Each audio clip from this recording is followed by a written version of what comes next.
Olá, boa noite a todos. Eu me chamo Matheus, eu estou aqui hoje para apresentar o meu seminário de Geologia e Paleontologia, e hoje eu vou falar sobre os macrauchênios, ou macrauquênias, a pronúncia correta eu não sei, mas vamos lá. Bem, primeiro vamos discutir um pouquinho de quem eram esses animais. Eles eram mamíferos, herbívoros e animais bem grandes. Como a gente está vendo aqui nesse fóssil, esse fóssil aqui está exposto lá no Museu de Arte Natural de Nova York. Essa imagem está no acervo digital da Wikipédia. E, bem, a gente pode ver realmente que eles eram grandes e estranhos, né? A morfologia deles é bem... não é muito usual, né? A gente vê animais com esse corpo aqui. Eles pesavam cerca de 900 quilos e mediam cerca de 2,5 metros, então confirma, né, o que eu disse, eles eram grandes, pesados, muito provavelmente não eram ágeis para fugir de predadores, então por isso eles viviam em grupos, tanto para facilitar o acasalamento, provavelmente, quanto para a captação de alimento, mas também para essa questão da defesa, né, dos predadores. Fazem parte do grupo dos ungulados. Os ungulados a gente vai falar um pouquinho mais para frente, mas eu posso adiantar que são um grupo que não existe mais, que compreendia animais de cascos. Os macrauchênias estariam dentro desse grupo aí por possuírem cascos, né? Bem, eles foram descobertos por Darwin. O primeiro fóssil descoberto de macrauchênia foi pelo Darwin. Foi ele que falou essa frase aqui, que está aí no título do slide, o animal mais estranho já descoberto. E realmente a gente vê que o que ele falou não é mentira, né? Eles, animais muito singulares na sua morfologia, né? Bem, em relação à taxonomia, isso foi passado pelo Darwin para o Richard Owen, ele era paleontólogo, e em 1838 ele conseguiu dar uma taxonomia completa desses animais. Eu botei essa taxonomia alguns slides à frente, a gente vai discutir sobre ela. Mas é interessante se falar que, primeiramente, eles foram associados a lhamas, que é uma outra ordem dos ungulados, né? Que, quando os ungulados acabaram, as lhamas estariam numa das ordens ali, que se dividiu.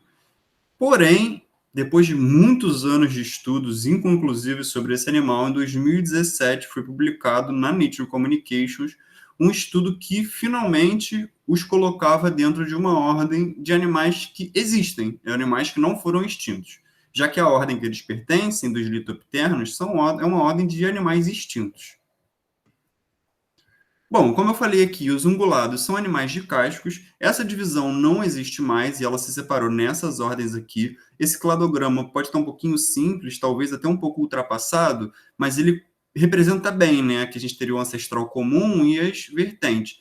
E aqui o Litopterna, que seria onde se encontra a Macrauchenia, que é uma ordem extinta. Então, o que aconteceu? Com esse estudo que foi falado aí de 2017, a tentativa era colocar eles dentro de algo existente. Só que, como eu coloquei aqui no slide, esses animais são um beco sem saída evolutivo. Eles não possuem parentes próximos conhecidos, a gente não conhece nenhum parente próximo, então teve que acontecer todo esse estudo aí que aconteceu em 2017 para poder classificar eles dentro da ordem do Perissodactyla. Só que foi criado para isso uma nova classificação, que seria os panperissodáctilos, que na verdade seriam mesmo um grupo maior dentro desses perissodáctilos, né? Já que os perissodáctilos seriam animais que evoluíram, né? Eles estão aí até hoje, não foram extintos, como os macrauchênios foram extintos, a gente vai falar um pouco sobre isso, e eles não poderiam se incluir dentro dessa ordem de fato, mas foram colocados aí nos panperissodáctilos, seria um grande grupo aí, né? Assim, uma associação interessante deles é com os rinocerontes e antas. Os perissodáctilos são animais de casco que têm um ou três dedos de apoio. Então, a gente tem cavalos, zebras, que a gente sabe aquele casco, né, direto, um dedo só, e antas e rinocerontes. O rinoceronte tem aquela pata que tem três dedos, né? Aí, muito mais associados aos rinocerontes e às antas. As antas a gente vê até pelo cibiquinho que ele tem aqui, né? Essa trombinha.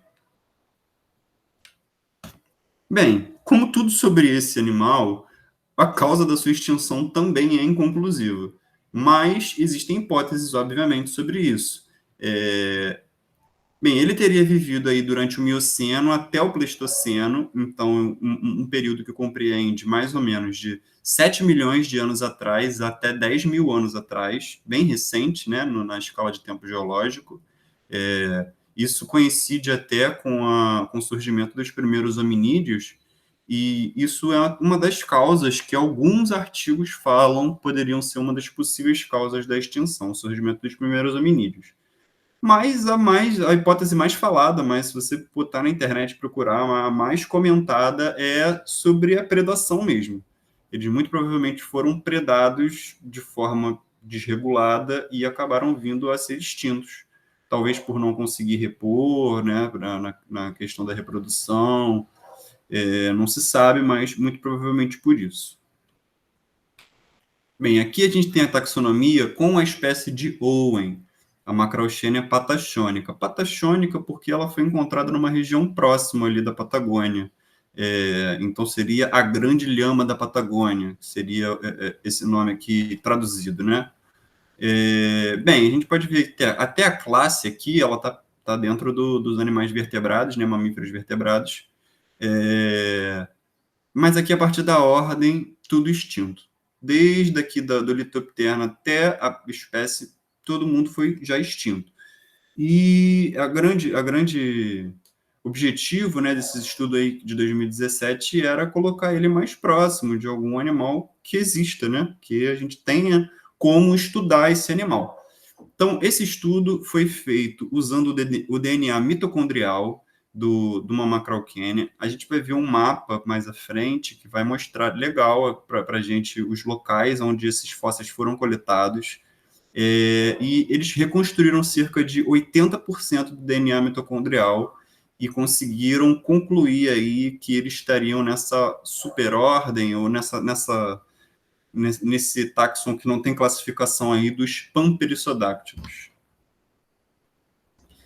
Nesse cladograma aqui, um pouquinho mais complexo, eu coloquei ele porque exatamente ele não tem os litopternos. Então a gente pode imaginar aqui que os litopternos, ou melhor, a Macrauchenia em específico, estaria por aqui, antes dessa divisão aqui entre Perissodactyla e Artiodactyla, porque ele estaria aqui próximo ao Perissodactyla, né? E teria que deu origem aqui a todos esses animais que a gente está vendo aqui em cima.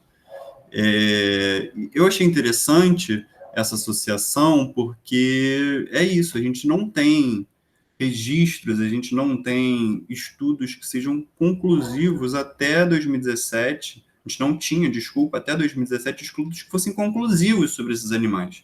Era muito difícil classificar eles, né? Não tinha como a gente colocar eles dentro de um cladograma que tem animais que não foram extintos. Eles eram classificados sempre à parte, lá nos litoptermos. Então, aqui o mapa que eu falei, esse aqui em vermelhinho foi o fóssil utilizado para a reconstrução do DNA mitocondrial. Foi um estudo bem completo, a fonte está disponível. Realmente foi um estudo que finalmente deu respostas em relação a esse animal, colocando ele dentro de ainda que uma ordem, um táxon sem classificação dentro de um táxon que exista, né? De animais que estão aí vivos e que a gente tem como ir lá e coletar material para estudar. Bem, aqui por fim, para finalizar, eu vou falar algumas curiosidades. Aqui a gente tem umas fotos, né? Um desenho aqui dele, uma reconstrução 3D. É interessante aqui da reconstrução 3D, tanto nos desenhos também, essa trombinha. Como que sabe que ele tinha essa trombinha? E a gente só vê osso. Como sabe que ele tinha essa trombinha? Bem, as narinas dele eram aqui próximas aos olhos, não na ponta do focinho, como é geralmente, né? Então, eles muito provavelmente tinham essa trombinha, era usada para desfolhar a árvore, né, arbusto, para eles se alimentarem, né? E a gente vê realmente nessa comparação, com uma pessoa de 1,80 m, a dimensão, ele era gigante, né? Então, muito provavelmente, a teoria de que ele teria sido expulso por uma predação desregulada, e teria sido expulso, teria sido extinto por uma predação desregulada, é válida, né? Eles eram animais gigantes, muito difíceis de fugir. A gente sabe, a gente tem aí por aí felinos, a gente sabe como eles são rápidos. É muito difícil de um animal desse fugir de um felino, ou até mesmo, se for o caso, de um ser humano já com algumas ferramentas, é muito difícil. Muito provavelmente eles eram animais passivos também, não eram animais agressivos, né? E, enfim, muito obrigado a todos, foi isso. Um bom final de semana e boa noite a todos.